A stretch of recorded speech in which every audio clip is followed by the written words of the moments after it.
Hey guys, it's Vanity back at it again with another Card Fight Vanguard deck profile. So if you guys enjoy, don't forget to like, comment, subscribe, and join the Patreon. Let's get one started. Today, we have the final deck in the entirety of Vanguard that I have covered for the last 4 weeks or so. Stealth Fiends from Murakumo. We may be wondering, why am I ending off on Stealth Fiends? Here is the literal reason why I ended up on Stealth Fiends.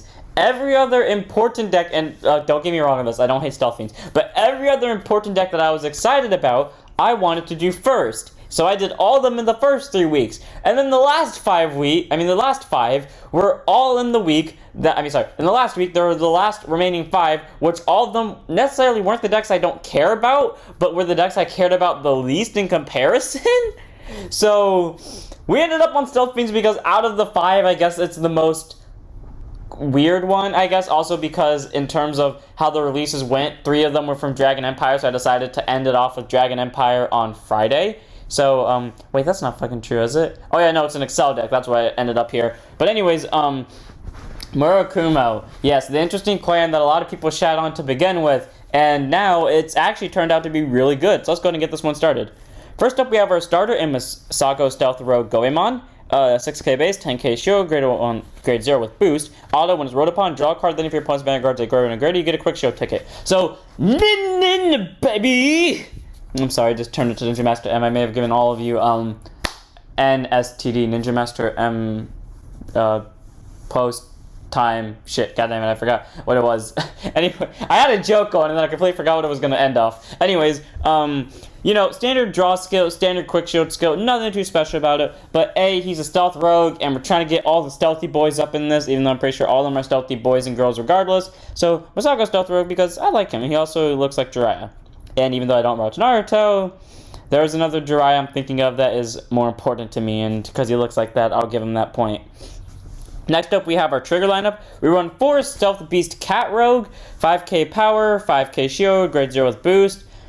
You may be wondering why the draw PG ain't here, and you may be also considering it's the crit sentinel that I run. Yeah, it's neither, and we'll explain that later. But 4 draw triggers. We run 8 crit and ahead. 8 draw triggers actually. We run 4 ahead Panther and 4 Everwing as our draws. Yes, Stealth Fiend Everwing. Keep that in mind. And we run 4 Stealth Fiend Yukihime. Because Heal Guardians aren't that good because they restrict G Guarding fodder and they have 5k less shield and they're kind of useless after they're placed, but and after grade 3 in general, I can see why people want to run them, but like there are decks where you shouldn't. Anyways, we run 8 draws because here's a fun fact about this deck. You don't get drive checks, or to be more exact, your drive checks never go to hand. They will always go to drop if you're on the right grade 3. So you kind of need the draw triggers to refill your hand, and crits are going to do nothing in this deck, and fronts are far more important. So that's our lineup. Anyways, on to the main deck. 2 copies of Stealth Rogue of Summoning Jiraiya, 8k base, 10k shield, grade 1 with boost. Auto Van, when placed, draw a card, put a card from hand to the bottom of deck. So he is, believe it or not, our main grade 1.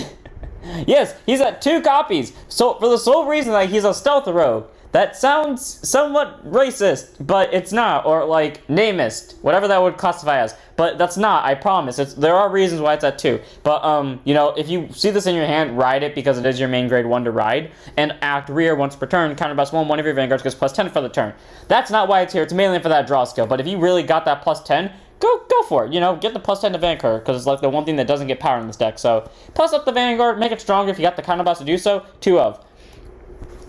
And now the reason why we don't run the PG. We have run 2 copies of Stealth Fiend Happer Gapper and 2 copies of Stealth Fiend Kira Fubuki. Okay, both of them are just PGs, but difference is Fubuki is auto van when placed, draw a card and discard a card, and that is the only difference between the 2. Okay, here is why they're here. The main grade 3 requires Stealth Fiends of different names to go off.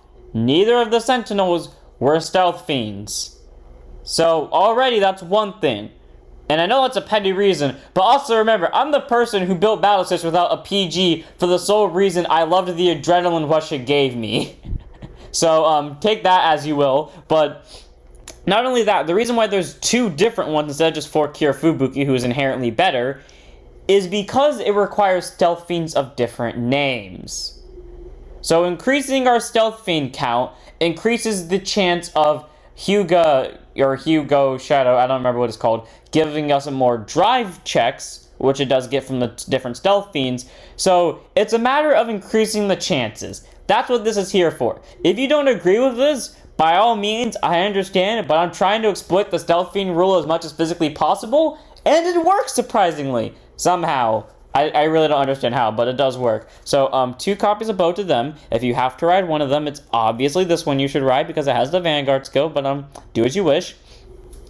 Next up, we have 3 copies of Cornered Stealth Rogue Benijishi, 8k base, 10k shield, grade 1 with boost. Yeah, there are non-stealth fiends in here because either there weren't enough stealth fiends or the stealth fiends did nothing because they all focused on cloning each other instead of cloning separate cards. Auto rear, when an opponent's sentinel is placed on guard circle during the battle that your Vanguard attacked, return a normal unit from drop zone to bottom, search your deck for up to 1 card with the same card name as your Vanguard, call to rear, and shuffle your deck. I'm starting to have flashbacks. I feel like I made a misplay in the recording now. But, anyways, that's a way to get more attacks with the, just more of the Vanguard. If you have a way to bounce the Vanguard to hand, the Vanguard to hand, that's always a good thing. It's a way to get normal units back to deck, so, you have more cloning targets for later. And, you just get more attacks out of it. So all around, it's a decent grade 1 to have 3 of. Next, we have 4 of our main grade 1. I think this is our last grade 1, if I'm correct. Stealth Fiend Rainy Madame, 8k base, 10k shield, grade 1 with boost. Auto rear, when your unit's attack does not hit, it doesn't have to be this one, it can be anything else.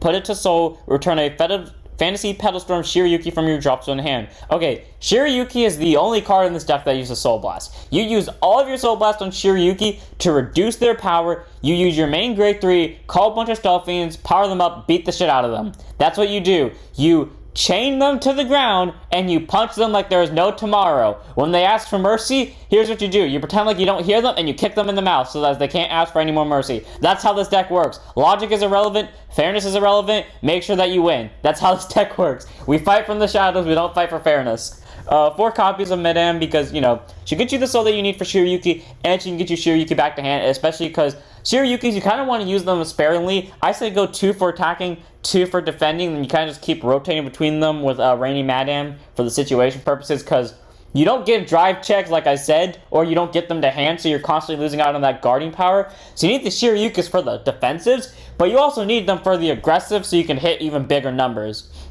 So 4 copies. Because, well, yes, you do hit for decent numbers. Those decent numbers don't do much when, you don't drive check Stealth Fiends. So you might as well lower the opponent's Vanguard, just to make it harder for them to guard.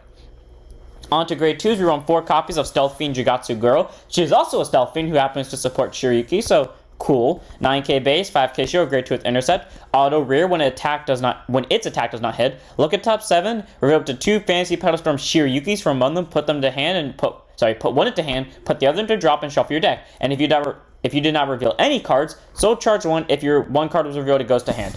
So, a way to get a Shirayuki to hand, a way to get a Shirayuki to drop to fetch it later from this girl, or, to use Shirayuki's ability who can fetch it from drop, and a way to possibly get a soul charge if you saw nothing, or if you did see something but you didn't want to add it because maybe, hey, you need soul and you already have a Shirayuki in hand, don't add something, just keep them in there, and then soul charge 1. It's like what people do with the old Lizard Attacker Conroe, where you didn't have to grab an Overlord because it says up to 1, and you just use it to soul charge. All around, Jakotsu Girl is a really nice grade 2, because A, it adds on hit pressure, or in the sense that they kind of have to take it, or its ability goes off. It gets a decent amount of power, followed by, you get the soul charges off, and you search for Shirayukis out of it, so all around, nice grade 2, 4 of. 4 of Stealth Fiend Flight Sickle, 8k base, 9k base, 5k shield, grade 2 with intercept. Honestly, I thought this was a grade 1, but it wasn't. Auto rear, when this attacks, you may have this unit get +5 for the battle. If you do at the end of the battle, put it to bottom, and if it was placed by a card's ability this turn, draw a card.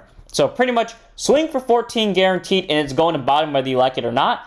But if it does go to bottom, and it was called by a card ability, which is only going to happen through 2 cards in this deck, you get a draw out of it. So, not the worst thing in the world. It's the draw that kind of refunds it, and it opens up rearguard circle. So 4 of Flight Sickle. It also works in the decks that kind of clone unit. So all around, he's a nice grade 2. Next up, our last grade 2 and our main grade 2, 4 copies of Stealth Fiend Lady Silhouetta, 9k base, 5k shield, grade 2 with intercept, auto when it's placed on van or rear from hand. Why? I know why she had to be placed from hand, but like, they limit the possibilities so much of so many cards from that. But Counterblast want to reveal a grade 2 or less card from your hand, search your deck for up to one card with the same card name as it, call it, and shuffle your deck. So pretty much, you search your deck for any grade 2 or less. If you reveal it, like say for example, you revealed Flight Sickle, you call Flight Sickle straight from deck, and you shuffle, and auto rear. When this unit attack does not hit, put it to bottom, choose one of your opponent's rear guards, and send it to bottom. So pretty much a Gear Chronicle card, which is fine, you know, it sends stuff to bottom, opens up your rear guard circles, makes it harder for them to kind of do like Starvader things and lock them or bind them and keep your resources in deck, and it does it for free basically. So all around, nice grade 2 to have 4 of. On to our grade 3s. We run 4 of Fantasy Petal Storm, Shirayuki, 12k base, grade 3, twin drive, intercept, Accel gift, not intercept, auto, van, rear, guard circle. Yep, all of them. When played, Soul Blast 2, choose 3 of your opponents. Is there, well actually now I'm thinking about it, let me pause real quickly. Is there a card that exists that has an ability that activates everywhere? Like, that has a deck ability, that has a drop zone ability, that has a bind zone ability, that has a hand ability, that has a soul ability, a vanguard ability, a rear guard, a guardian circle, and a damage zone ability, and a removed from game ability. It would have to have 10 different abilities for 10, or not 10 different abilities, but like, it would have to have an ability for 10 different places. Bushy, can you make that a card? I would love to see that actually become a thing. Something with, I don't care if it's shit, I don't care if it's a promo, I just want to see a card that can do that. But I just want to see that, honestly. But anyways, in one of those 3 zones, Soul Blast 2, choose 3 of your opponent's promo units and then lose 5k for the turn. If it's placed on van or guard circle, they lose 10 instead of 5. Okay, if you play this the way I do, because I call Shirayuki to the rear guard, the time that you use it aggressively, it's only going to -5, but -5 is a lot better than nothing, especially when you're getting +10 to your units, or you can just use it as a guardian and there's -10 to their board. So, better than a 10k shield, because a 10k shield only works for the battle. This works for the turn. And auto van, when an attack does not hit, return up to 1 Shirayuki from your drop zone in hand. Cool. So adds on hit pressure for the vanguard, so they have to take it. If they're at 4 damage and they know what's in this deck, they're going to take it anyways because they know crits don't exist here. But it's a way to bounce a Shirayuki back to hand and kind of refill that cost. So all around, I like this grade 3. She's really nice to have for both defensive and aggressive purposes. 4 of. And our last grade 3 and our main grade 3, the girl/boy themselves, I can't really tell. Stealth Fiend Chief, Nura Hyouga. That is probably wrong, but I don't care. 12k base, grade 3, twin drive, Accel gift. Really weird fish koi demon. I'm not so sure what the fuck that is. Act van once per turn. Counterblast will look at top 5. Choose up to 1 Stealth Fiend in its card name from among them, call it to rear and show up your deck. Then if your opponent's vanguards are grade 3 or greater, it gets +1 drive for every 2 of your rear guards with Stealth Fiend and their different card names. That would be so much easier to pull off if it was not restricted to the different card names, because that means almost every Stealth Fiend has a purpose in this deck, but not in this case, because then you can't clone stuff. So Hyouga still gets a good ability off, because if you're going second and you have 1 Accel gift, you probably have 6 rear guards, so the chances that you most likely will get 5 drives out of it if you really go all out with it. So 5 drives is really nice to have at grade 3, but even that's just a way to get a free Stealth Fiend, and if you're that grade 3, you do get that extra drive out. But either way, that's a nice ability. And then the thing that I've heard mixed emotions about the most, auto van, when your drive check reveals a unit card, so it can't be in order. If it is a normal unit with Stealth Fiend in its card name, call it to rear and it gets +10. If it's not, put it to drop. So the only time this ability does not go off, if it is in order. That is the only time it will not go off. Everything else that you drive check, that is a unit, regardless if it's trigger, normal, whatever the fuck it is, if you drive check it, it's either going to field or going to drop. Triggers go straight to drop, which is very unfortunate for this deck, because that means you lose out on guarding power. So shit like Stealth Fiend Yukihime, who has the 20k shield, ain't gonna do much. So if you really want to turn the heal guardians because of that, you could, but you also want the ones in hand just in case you end up drawing into them. And that's why the draw triggers are here, so you know, you don't kill yourself when you don't draw cards, especially because you still need to call stuff from hand to get you extra drive, especially when your opponent's killing all your rear guards. And, you know, hey, when it calls that Stealth Fiend, it can be to anywhere. It doesn't matter if it's an open rearguard circle or not. And it gets plus 10. So as long as they don't pull a trigger, it still hits. All around, nice grade 3 to have. Has the aggressive power. If it wasn't restricted to different Stealth Fiends, or if we had better Stealth Fiends for this card, it would be a lot better. I'm hoping they give us a Hyouga Vogue as the reverse unit for the collection sets, and then the one grade 2 and the 1 grade 1 most likely that support it. I hope they're Stealth Fiends that can support this thing as well, so that it's better. But I love this card. 4 of. Get-wise, we run 6SL1, 6SL2s. They're very similar. They both go to new front or rearguard circle and alternate between top left and top right. It does matter because that is an official ruling. Accel1, the unit on it gets plus 10 during your turn. Accel2, when you place the Accel marker, you draw a card, and the unit on the circle gets plus 5 during your turn. So this one gives us power, but you don't get drive checks. Or sorry, let me rephrase that. Your drive checks don't go to hand because this deck doesn't run orders, except for the quick shield, which doesn't go into main deck. So you kind of want the Accel 2 to constantly refill your hand, but if you really want to go for that aggressive die now because you know they have like some weird bullshit that will break past your very weak guarding system, then yeah, go Accel 1. This deck is literally the definition of a glass cannon. But yeah, go Accel 1 if you don't think you can survive their power plays. But if you think you can, go Accel 2. Quick shield, one of each attacks is plus 5k for the battle. Nothing too special about it. It's just a 5k shield. That's pretty much it. And that's the deck. I hope you guys enjoyed. This deck is very interesting and very fun. I admit, when I first saw it, I questioned the shit out of it because different card names with very few Stealth Fiends that support that in the first place. That's difficult. You don't get drive checks to hands that are any form of a unit. That's even worse. But if you play it right, you can get a lot of power out of it, you can get a lot of attacks out of it, and you can push your opponent into a corner before they can push you into a corner and make it a glass battle fight to the death. And if their deck is any form of a consistent deck, they might not be able to keep up with your glass cannon battle style, and you'll end up winning because of it. Literally, this is the embodiment of playing it safe is the most dangerous thing to do, because if you play safe against this deck, and they get the quick upper hand on you, you ain't getting the upper hand back, and you're going to fall very quickly. I love this deck. It's very fun playing with. I love it. It's fun. If you want to build it yourself, go right ahead. It's probably going to be a budget deck. So I hope you guys enjoyed. Don't forget to like, comment, subscribe, donate to the Patreon, join the Discord, follow the Twitch, and I'll see you all in the next one. We have 2 more deck profiles I hope to do, and I'm going to end it here. So don't forget to stand up your vanguards.